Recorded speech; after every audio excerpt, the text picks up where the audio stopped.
Bonjour à toi, formateur ou formatrice. Aujourd'hui, je vais t'expliquer comment rédiger le cahier des charges de formation. Mais avant, je lance le jingle.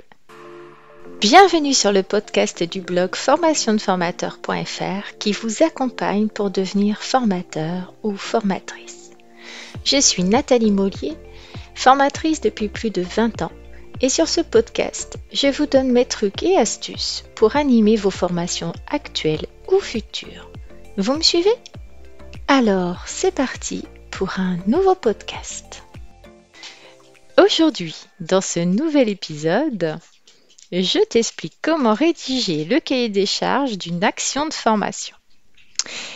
Alors, qu'est-ce que c'est? C'est d'abord un document indispensable pour que tu puisses construire ensuite un programme de formation qui sera pertinent pour ton client ou ton donneur d'ordre. Alors, toutefois, comme j'ai pu en faire l'expérience à maintes reprises, certains clients, alors notamment des petites entreprises qui sont dépourvues de responsables formation, certains clients n'ont pas du tout conscience de l'importance du cahier des charges. Ils pensent souvent à tort que nous devons arriver avec un catalogue de formation clé en main et qu'ils vont piocher dedans en espérant que cela colle avec les réels besoins de leurs salariés. Alors ça, c'est quand tu fais appel à des gros organismes de formation et que finalement, tu t'en fiches que ça satisfasse les besoins et les attentes de tes salariés. Mais la formation, ça coûte cher quand même. Donc, il faut l'expliquer à ton client que c'est dans son intérêt que ta formation réponde vraiment aux attentes de leurs salariés. Alors, ne te laisse pas impressionner.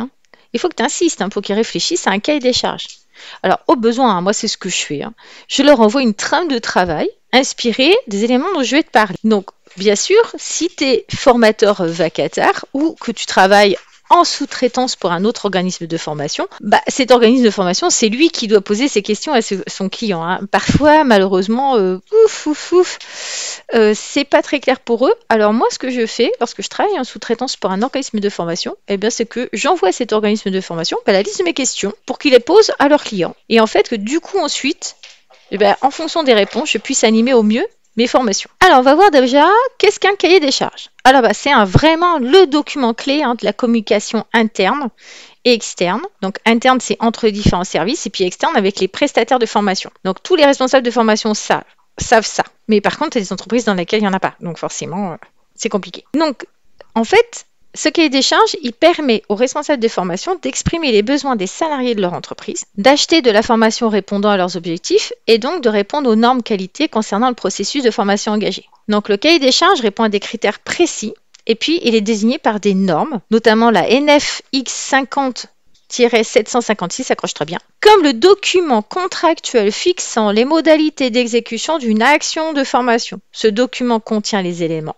administratifs, pédagogiques, financiers et organisationnels pour atteindre des objectifs déterminés. Je ferme les guillemets. Alors du coup, là, je vais te parler du contenu du cahier des charges. Donc si on veut pouvoir répondre avec pertinence aux besoins d'une entreprise, et de ses salariés ou de nos futurs stagiaires, il est fondamental que ces entreprises nous transmettent des informations sur elles, leur mode de fonctionnement, sur les personnes à former, ainsi que les objectifs bien sûr, visés par la formation. Donc, il va être important que tu rencontres cette entreprise afin de reformuler ce cahier des charges pour éviter toute ambiguïté ou interprétation malheureuse de ta part, par exemple, mais ce n'est pas forcément toujours faisable. Alors, les informations que l'entreprise doit te transmettre. Alors forcément, si tu travailles pour des particuliers, tu n'as pas forcément besoin de tout ça. On est bien d'accord. Mais si tu travailles pour une entreprise, tu vas avoir besoin de son nom, de ses coordonnées, de son secteur d'activité, de son effectif global ou au moins de l'effectif du service qui va être concerné par la formation. Puis tu as besoin d'avoir des informations sur le contexte général de sa demande de formation, qu'est-ce qui l'amène à faire ce type de formation, c'est quel service qui est visé, quels sont les enjeux, etc. Ensuite, quelles sont les compétences attendues, quels sont les changements attendus ou la situation souhaitée. C'est-à-dire, on part d'un point A et puis on veut aller vers un point B ou X ou Y. Donc, à quelle échéance, de combien de temps il dispose pour faire ça?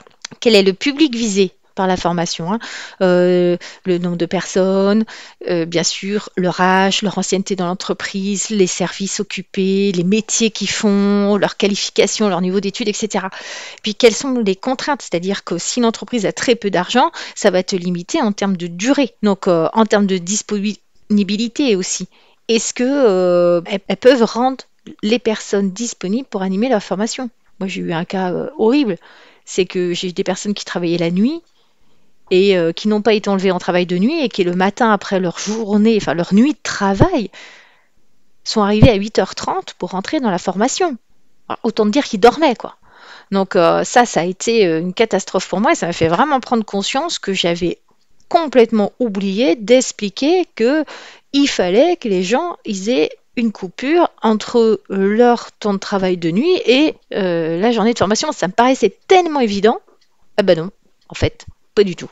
Donc voilà, si moi je peux te faire part de mon expérience professionnelle, c'est non, faut pas se fier aux évidences et penser que dans l'entreprise ils vont y penser, surtout dans les grandes structures où tout est tellement découpé, où il y a un service qui s'occupe des plannings, un autre qui s'occupe des formations, eh bien en fait les gens ne se parlent pas et la formation ne passe pas. Donc si toi tu n'as pas pensé à préciser ce genre de choses, malheureusement, après c'est toi qui trinques parce que quand tu as des stagiaires qui s'endorment, c'est très très compliqué, vraiment. Donc ensuite, d'autres questions que tu peux poser, c'est les modalités pédagogiques habituelles ou désirées par les apprenants.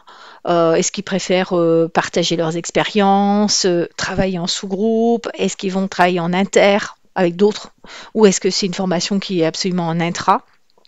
Et puis bien sûr, quelles sont les modalités d'évaluation souhaitées pour la formation. Donc normalement, les compétences doivent être évaluées à l'entrée et à la sortie de la formation. Bon, c'est pas toujours le cas, malheureusement. Alors tu peux aussi poser plein de questions plus précises en fonction de la formation que tu animes. Hein. Moi, si j'anime des formations en droit du travail, bien sûr, je vais demander quelle est la convention collective, est-ce qu'il y a des accords de branche, quels sont les représentants du personnel, pas en termes de personnes, mais en termes de nombre, etc. Quelles sont les instances représentatives du personnel dans l'entreprise, les syndicats, etc. Enfin, j'en passe. Là, ça va être à toi d'adapter tes questions. Ensuite, il va falloir mesurer les écarts entre la demande et la réalité, parce que je te l'ai déjà dit à plusieurs reprises dans d'autres podcasts ou dans des articles, c'est que tu vas t'apercevoir qu'il existe souvent un écart entre la perception de ton client, de ton demandeur, et puis la réalité. Donc c'est une raison, c'est une des raisons pour laquelle il est fondamental d'essayer de rencontrer personnellement le responsable formation ou le demandeur pour être sûr que vous parlez le même langage, qui s'imagine pas que tu vas faire ci ou que tu vas dire ça, et puis qui s'imagine pas non plus ce que les stagiaires attendent, mais qui se soit clairement renseigné. Donc voilà, dans cet entretien, tu pourras poser des questions plus pointues, puis défendre ton programme de formation aussi, parce que ils vont essayer de te faire en 2 jours ce que tu devrais faire en 5, par exemple. Donc si toi tu te dis, écoutez, oui, je veux bien le faire en 2 jours au lieu de 5, mais dans ces cas-là, je vais pas le faire devant 15 personnes, mais il va falloir que 5 personnes. Donc tu vois, c'est parce que tu mets, par exemple, les gens en situation, tu as beaucoup de jeux de rôle, etc., où tu as du matériel qui fait que tu peux pas filmer plus de tant de personnes sur un temps si court. Donc les points que tu auras sûrement à négocier, ça va être cette notion de durée de formation, la date de démarrage de la formation, le nombre de stagiaires, la composition du groupe, le lieu de la formation, parce que ça va se passer soit dans l'entreprise, soit ailleurs. Donc tout ça, c'est un petit peu complexe. Donc, pourquoi tu vas avoir à négocier tout ça? C'est parce que la durée de la formation, par exemple, j'en ai déjà parlé un petit peu tout à l'heure, mais le demandeur, il a toujours tendance à réduire la durée de la formation, car cela a un impact direct sur son travail, et donc sur son coût de la formation pour lui. Plus il a de gens absents longtemps, plus forcément il paye ces gens à, entre guillemets, rien faire, donc il faut qu'ils soient certains qu'ils vont acquérir quelque chose qui va leur servir demain matin dans l'entreprise pour progresser, pour travailler mieux. Donc ça a souvent besoin de beaucoup plus de temps que ce que eux imaginent. La date de la formation. Souvent, le demandeur il souhaite regrouper les formations sur des périodes moins chargées pour son entreprise. Donc, par exemple, ce qui risque de t'arriver, c'est que ces formations, elles peuvent se dérouler trop tôt ou trop tard par rapport aux réels besoins des stagiaires. Imagine que tu fasses des formations en entretien annuel pour les managers. Que ces entretiens annuels, ils aient lieu tous les ans au mois de mai. Ce serait couillon de les former au mois de juin ou au mois de juillet. Mais j'ai déjà eu des demandes comme ça. Parce qu'au mois de juin, au mois de juillet, l'activité est plus cool. Mais il va se passer quoi? Quasiment 1 an avant qu'ils mènent à nouveau des entretiens d'évaluation. C'est trop long. En fait, ils auront perdu leurs acquis en formation avant d'avoir commencé à mettre en œuvre. Donc c'est ça parfois qui est compliqué à gérer. Le nombre de stagiaires. Là, souvent, le demandeur, il essaye de te caser un maximum de personnes en intra-entreprise parce que lui, ça lui coûte moins cher. C'est-à-dire que s'il te casse 20 personnes dans ta formation, forcément, alors que toi, tu demandes 10 personnes, tu as vite compris qu'il essaye de diminuer les coûts par deux. Mais par contre, si toi, tu sais que ta formation, eh bien, pour qu'elle soit efficace, il faut que ton groupe n'excède pas 8-10 personnes, il faut tenir bon. Parce que c'est ta crédibilité qui en dépend. C'est la qualité de ta formation qui en dépend. Moi, j'ai fait cette erreur, vraiment de débutante, de céder parce que j'avais peur de perdre la mission. Je me disais, mince, j'ai vraiment envie de faire ça. Et puis de pas savoir me défendre sur le nombre de personnes. Et bien sûr, je suis allée dans le mur. Je n'ai pas pu satisfaire tout le monde parce que le temps octroyé était trop court pour pouvoir gérer, par exemple, 20 personnes. On apprend de ses erreurs. Alors moi, j'essaye de te transmettre mes erreurs pour que toi, tu les commettes pas à ton tour. Alors le dernier point sur lequel il faut que tu essayes de discuter clairement avec ton donneur d'ordre, c'est le lieu de la formation. Parce que souvent, l'entreprise, elle va préférer que la formation, elle se déroule chez elle.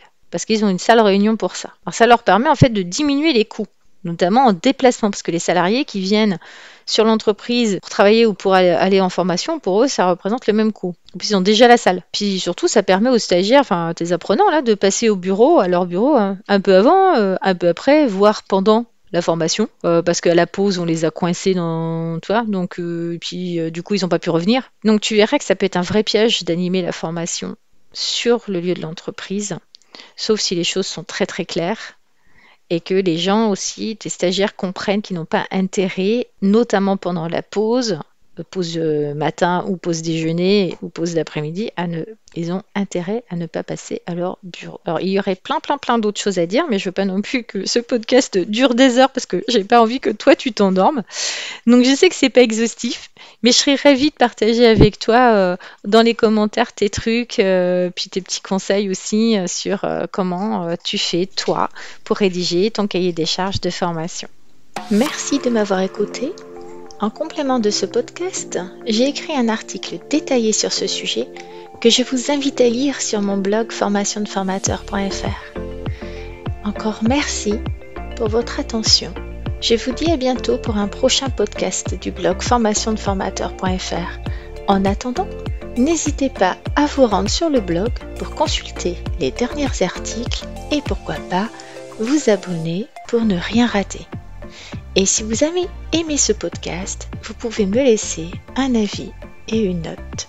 À très vite.